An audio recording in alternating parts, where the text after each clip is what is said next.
संभल में अब सब संभल के बात करते हैं।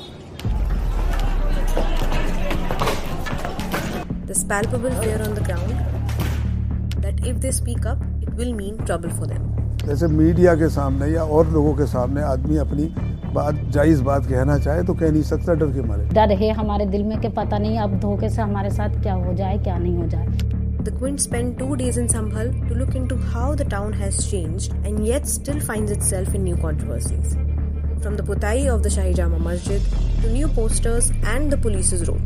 In this report, we'll take you through the impact of the violence and communal politics on Sambhal and the families of the victims still waiting for justice.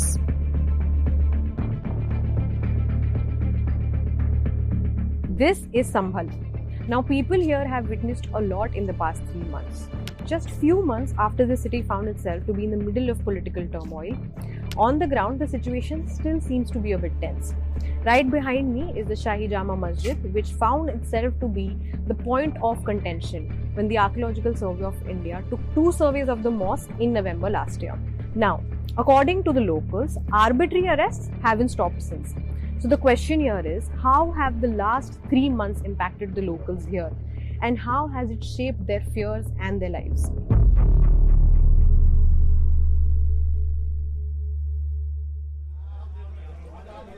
The day we reached on the ground, an ASI team had come to inspect whether the Shahi Jama Masjid needs any whitewashing done. Now this is actually a routine, a normal practice.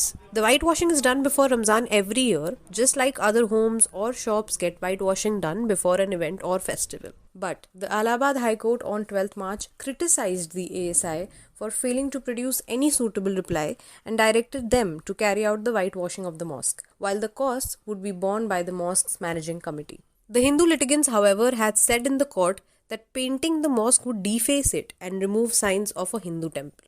Now, on this back wall of Shahi Jama Masjid, the UP police around 13th to 14th February this year put up posters of 74 alleged suspects in the Sambhal violence case. Shirish Chandra, additional ASP North, while speaking to media persons, had said the posters contain photographs of suspects carrying stones. The suspects, captured through drones, cameras, CCTV footage, and mobile phone videos, were directly involved in the violence. Their identities are yet to be confirmed, so the posters have been put up to seek public assistance in identifying them. Putting up these posters also led to a heated argument between Shirish Chandra and Zafar Ali, but the posters haven't gone anywhere yet. Please मेरी आपसे request है, इसे हटवा लें। अभी नहीं हटेगा और बुलाओ। एसआई की प्रॉपर्टी है, आपकी नहीं है। जो निर्णय लेगा एसआई निर्णय लेगा। When I asked Zafar Ali about his view on how current incidents have put Sambhal on an edge, he said, and I quote, "Silence is a weapon now. We can't say anything that can be misconstrued by media and the people. We're doing what we can to maintain peace. हमारा जवाब ही अब खामोशी से आएगा."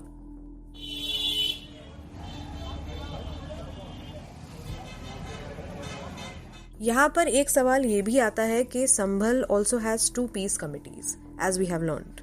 One comprising Hindu and Muslim locals and a few state officials, and an old one which consists of just the locals.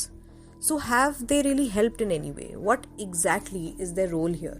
लोगों में खौफ था, दुकानें नहीं खुल रही थी, बाजार नहीं खुल रहे थे। हम व्यापारी हैं, व्यापार मंडल से हैं, इसलिए हमने पहले व्यापारियों से अपील करी और व्यापारियों ने हमारी बात मानी और धीरे धीरे पूरा बाजार खुल गया। जो पहले चीज़ें थी उस चीज़ों में अब थोड़ी परेशानी है। हमें ये भी डर लगता है कहीं इससे फ़र्क न पड़ जाए और उल्टा नहीं हो जाए हमारी बात, तो इसलिए हम कदम पीछे करे हुए हैं। लेकिन शांति के लिए जहाँ भी ज़रूरत है उस वक्त हम ये नहीं सोचते कि हमें कितनी परेशानी होगी या हमारा नुकसान होगा। हम अपने शहर के, अपने कारोबार के लिए, अपने व्यापारियों के लिए, अपनी आवाम के लिए, शांति के लिए खड़े हो जाते हैं। हम चूँकि मैं यहाँ की व्यापार मंडल का अध्यक्ष हूँ और व्यापारियों का तो खास तौर से ये मसला रहता है, हमने विरोध किया, लेकिन हमारा विरोध जो था वो हिंसक नहीं था। इन लोगों को ये समझना पड़ेगा कि कहाँ पर हमें झगड़ा करना, कहाँ पर हमें झगड़ा नहीं करना।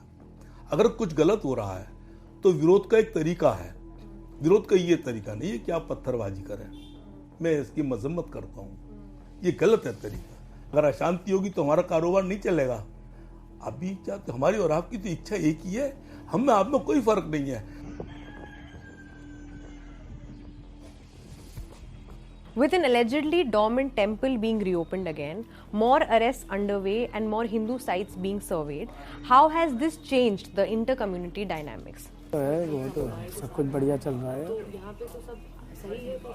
नहीं कोई दिक्कत नहीं है, सब बढ़िया रहता है, कोई कुछ नहीं करता। पूजा कीजिए आप, कितनी भी देर पूजा कीजिए, कोई कुछ ऑब्जेक्शन नहीं उठाता कोई। यथास्थिति बरकरार है जी। जैसे हम आते हैं और दर्शन करके जाते हैं तो कोई मना नहीं करता, ना कोई अलकसता है, ना पूछता क्यों आ रहा हो भाई, क्यों जा रहा हो। The demography of Sambhal, the migration of Hindus and Muslims, has also been politicized. But the locals have a different story to tell. यहाँ की आबादी बल्कि 76 और 78 में ये हुआ है, ये आबादियाँ शिफ्ट हुई हैं। जो मुस्लिम डोमिनेटेड एरिया थे वहाँ जो हिंदू माइनॉरिटी वो शिफ्ट हुई, और जहाँ हिंदू मेजॉरिटी थी वहाँ जैसे बरेली सराय है तो वो हिंदू मेजॉरिटी है, वहाँ जो मुस्लिम माइनॉरिटी थी वो शिफ्ट हो गई। इसी तरह खग्गू सराय के लोग शिफ्ट हुए, तो खग्गू सराय में जो मंदिर है तो चूँकि वहाँ के लोग जब शिफ्ट हो गए तो फिर उसमें पूजा वर्शिप वगैरह वो काफ़ी टाइम से नहीं हो रही थी। लेकिन ये कि रीओपन किया गया, खोजा गया, ये एक पॉलिटिकल एक एजेंडे के तौर पर उसे हाईलाइट किया जा रहा है और उसे एक कम्युनल एंगल देने की कोशिश की जा रही है। Attached to the Kartikeya temple is another story of a family affected because of it. Their house is right behind the temple. Due to pressure from authorities, Uzma said that they removed the chhajje or an overarching balcony after the temple reopened. But they were then pressurized to break down an entire wall of their house, and her husband, Mateen, was arrested too. आप ये बताएं, हमारे बच्चे हैं और हमारे कागज़ भी सब सही हैं, सारे पेपर हमने आपको दिखा दिए, और आप शुरू में ये भी कह के गई कि नहीं आपके कागज़ सही हैं, बस इतना निशान लगा गई आप, तो हमने वो छज्जे उतरवा लिए। जो बड़े बड़े सर हैं वो सब आए, हमारे शोहर से बात करी उन लोगों ने, तो उन्होंने ये कहा कि क्या नाम है, बहुत तो तेरा दिमाग ख़राब हो रहा है, तू हटागा नहीं इसको, दीवार को नहीं हटागा, इसे जेल भेजो। तो क्या नाम है, उन्होंने भी यही बात रखी कि सर जब मेरे सारे कागज़ पूरे हैं, सब काम, मेरा नक्शा भी पास है, सब चीज़ है मेरे पास, तो बोले हमें नहीं पता, और तू ऐसा हमारे पास आना वहाँ पे, हम तुझसे और बात करेंगे। तो धोखे से ले गए यहाँ से कि चलो हम आपसे बात करेंगे, और उनको क्या नाम है सारा दिन रखा, हम फ़ोन बंद कर लिया, हम परेशान हो रहे कि मतलब कहाँ गए, इतना टाइम हो गया अभी तक नहीं आए। तो वो क्या नाम है, हम वहाँ पहुँचे, मैं गई, मेरी नंद गई, तो वहाँ जाकर पता चला कि इनकी ज़मानत होगी। 151 इन पे लगी हुई है, ये मतलब मंदिर में वो करते हैं, गालियाँ बकते हैं प्रशासन को, और मतलब इस तरीके से उन पे लगाया गया।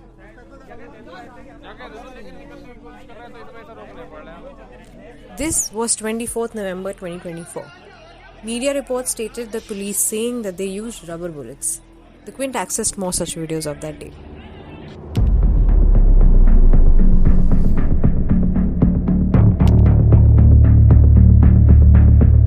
This is CEO Anuj Chaudhary.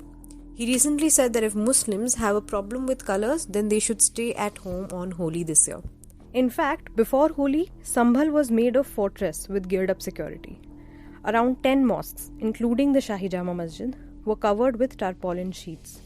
The police, including CEO Chaudhary and ASP Chandra, also took out a flag march. On Holi though, a mosque in Hayatnagar was painted with Jai Shri Ram. 6 men were reportedly arrested and then later released with a warning after the complainant withdrew the complaint. Now Chaudhary has also filed an FIR in the violence case. In his FIR, as accessed by the Quint, he has alleged that a mob of 700 to 800 people laced with weapons had come on the spot, attacked them and also stole their guns. The Quint also found that this was repeated in other FIRs. In total, there are 12 FIRs, out of which arrests have taken place in 6 of them. लगभग जितनी भी FIR हैं जिसमें ये arrest हुए लगभग copy paste है, एक से ही सबका बर्वेटम है कि 19 तारीख में सर्वे हुआ, उसी के सीक्वेंस में 24 में सर्वे हो रहा था, हम लोगों को समझा रहे थे, लोग समझे नहीं, बिल्कुल लगभग सेम है। और इन्होंने एक घटना की 6 FIR कर दी हैं।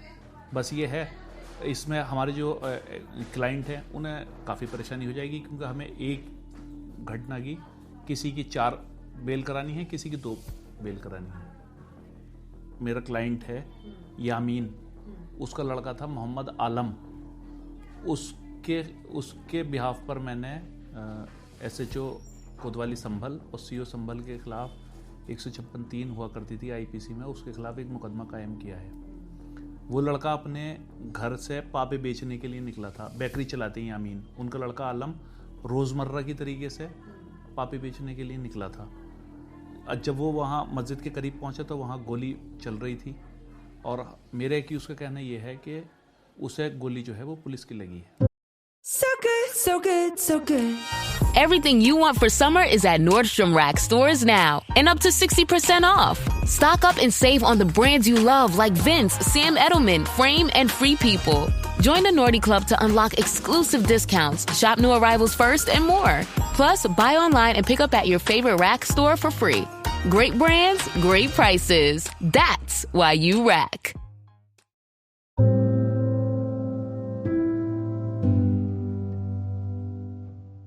संभल का माहौल अब एकदम बदल चुका है. The families of the victims have either given up on media or they're too scared to speak, fearing retribution from the state. They are still haunted by what happened because the violence either took away their loved ones or their loved ones are still in jail. Among them is Shabnam's 15-year-old Mohammad Hussain, whom she claims is the youngest of the minor boys arrested so far. अपने घर में हर त्योहार पे बच्चा होता है, अब नहीं है वो, इसी उसमें फिर रोता है वो जब मैं जाती हूँ तो मुझे छुड़वा लो। वो नीमवाली ज़ारत तक गया था मोहम्मद हुसैन, तो फिर नहीं आया तो हम गए ढूंढते हुए उसे, तो हमने समय ढूंढा फ़ोटो लेके तो नहीं मिला। हम कोतवाली में चले गए कंप्लेन करवाने, तो वो कह रहे यहाँ कोई कंप्लेन नहीं होगी, आप चली जाइए यहाँ से। और अपने तो हमने क्या हमारा बच्चा तो खो गया, आप लिख लो, तो कह रहे नहीं। तो फिर हमारा लड़का हम आ रहे तो रोता हुआ जेल में से दिखा, तो उसका खोपड़ा फटा हुआ था, इसकी कोनी फटी हुई थी, टांग फटी हुई थी, तो वो रो रही है, मैं भी रोई। मैंने कहा हमारे बच्चों को छोड़ दो, तो कह रहे नहीं, कह तो चौकेबाजी में आया है और इनने चौकेबाजी करी है, हम नहीं छोड़ेंगे। तो मैंने इस बात पे किया, मैंने कहा दिखाइए आप इसके फ़ोटो कुछ दिखाइए तो हम सब्र कर लेंगे। तो फ़ोटो भी नहीं थे, कुछ नहीं थे, उन्होंने छोड़ा नहीं, कह रहे रात को छोड़ देंगे। फिर उन्होंने नाम ऐसे लिए थे कि चौकेबाजी में, आग लगाइए, बंदूकबाजी है, पता ना कौन कौन से 4 केस डाल दिए उस पर, वहाँ लड़के पे। अब के लोग ये कहते हैं से मोहम्मद का नाम ले इन्होंने लगा दिया है तो कभी भी आजा कर करेंगे, मेरे दिल में ये भी डर रहता है। Mohammad Anwar's younger brother, Nadeem, was also picked up from their house. Why? Because the mob passed by the residence. Anwar is now fighting the case in court. Court से हमें उम्मीद है, हम अपेक्षा रखते हैं कि वो हमारा रिजेक्शन कर दें या इसकी बेल दे दें, क्योंकि 3 महीने हुए कंटिन्यू भाई को, और जबकि उसका कोई रूल नहीं, घर से पकड़ के ले गए, बीमार आदमी, उसका इलाज भी चला, ये प्रूफ है। हमारी गैदरिंग हिंदू मुस्लिम में इतनी अच्छी थी, उठना बैठना इतना अच्छा था, पारिवारिक मामलात और उनकी शादी ब्याहों में कंटिन्यू हम लोग बिल्कुल एक बन के रहते थे, और अब उनमें इतना फ़र्क आ चुका था। वो लोग भी हमसे थोड़ा बचते हैं और हम भी उनसे बचते हैं। Meanwhile, Hassan had only stepped out to look for his younger brother when he fell down in the crowd on the day of violence and was shot in his hand. Police वालों ने ही मारी है, और वहाँ CO साहब गए थे वहाँ पर, उनसे भी उसने ये बोला था कि हाँ पुलिस वालों ने ही मारी थी। मेरे जो बैठे थे वो ये कह रहे थे क्या तुम्हें ये बताना है कि हमें गोली पुलिस की नहीं पब्लिक आम आदमियों की लगी है, और हम क्या पथराव में शामिल थे। 10-10 जनों का नाम कह रहे हैं कि 10-10 जनों का नाम बताओ दोनों, क्या हमारे साथ में महल्ले से हमारे घर से और भी साथ आए थे, और तुम सीधे घर चले जाओगे, तुम्हें कुछ नहीं होएगा। 8-9 दिन उसके पैर में बेड़ी बंधी रही है, 1 मिनट के लिए भी नहीं खोलते थे। अगर बाथरूम में भी जाते थे ना तब खोलते थे, और 2 पुलिस वाले साथ जाते थे उसके। मैंने कहा इसका पैर में ज़ख्म हो गया है, निशान बन रहा है इसके, कुछ देर के लिए खोल दो। बोले 1 मिनट के लिए भी नहीं खोलेंगे, इसका सब ड्रामा है, ये ठीक है भाग जाएगा। ये साथ में पुलिस वाले गए थे ना, वो ये कह रहे थे तुम तो आतंकवाद हो और तुम्हें पाकिस्तान पहुंचा देंगे, पाकिस्तान की जेल में सड़ोगे तुम। ये सब आपको उसने बताया? हाँ सब कुछ उसने बताया। और बोला जो साथ में पुलिस वाले गए थे ना, वो पुलिस वाला ये कह रहा था जेल वाले से, बाहर वो अंदर तो गई नहीं था, बाहर के जो जेल वो पुलिस वाले थे जो साथ में गए थे वो अंदर नहीं गए थे। बोले वो क्या कहते हैं, ये सामने से गोली चला रहा था, तो अंदर का जो जेल का पुलिस वाला था उसने अंदर ले जाकर मारा था भाई को। Kef, a 17-year-old who was a toy seller in the Sambhal Chandosi area. He was coming back from the market as it was closed that day, and amid the firing, he was killed. अस्पताल से call आई दरोगा जी की, बोले ऐसे ऐसे तुम्हारा बच्चा अस्पताल में है, उसकी डेथ हो गई है, आप यहाँ आ जाइए। तो हम लोग वहाँ पहुँचे, वहाँ पहुँचने के बाद में कागज़ भरा उसका पंचनामा, फिर वहाँ से बोले बच्चा तुम्हारा बेजोई गया, आप बेजोई पहुँचिए। बेजोई गए, बेजोई से डेड बॉडी हमें वहाँ में मिली। फिर वहाँ से आने के बाद में फिर रात को ही हमने दफीना करा। पोस्टमार्टम रिपोर्ट भी अभी नहीं मिली हमें, नहीं मिली। वही बात है, क्या बता, रोज दिल निकलता, वही बात याद आती।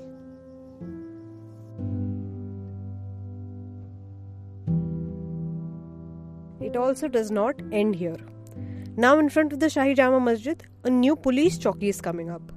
Sambhal SP KK Bishnoi told ANI that the same bricks and stones reportedly thrown by the locals in the November violence are being used to construct these chowkis. Police chowki is being constructed, jiska naam hai Satyavrat Chowk. Now, this is very, very close to the mosque, as you can see, and this is in violation of the ASI guidelines.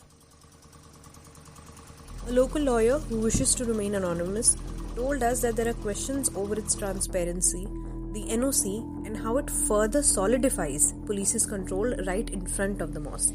Amid all of this, it's important to remember that UP CM Yogi Adityanath has been seeking details on the 1978 Sambhal riots. He has also made claims over the mosque again. This shows that Sambhal Sarkar ki zuban se jaldi nahi jaane wala hai. And given the town's history, this further perpetuates Sambhal as a communally sensitive town. The Quint also spoke to a local police officer who wishes to be anonymous, and he told us that police forces have been deployed who are taking care to prevent any communal flare-up in the future. They are also meeting with locals and community heads to make sure that harmony is maintained. The Quint also reached out to SP Sambhal KK Bishnoi, but we haven't received a response yet. The Hindutva claims in Sambhal seem to be growing taller, encouraged by UP CM Yogi Adityanath's administration, and its impact can be categorically seen. Now, ground reports and follow-ups such as these require time, travel and money, and this is where you come in. Become a member and join us in our endeavor to expose the truth on the ground and help us do more such stories.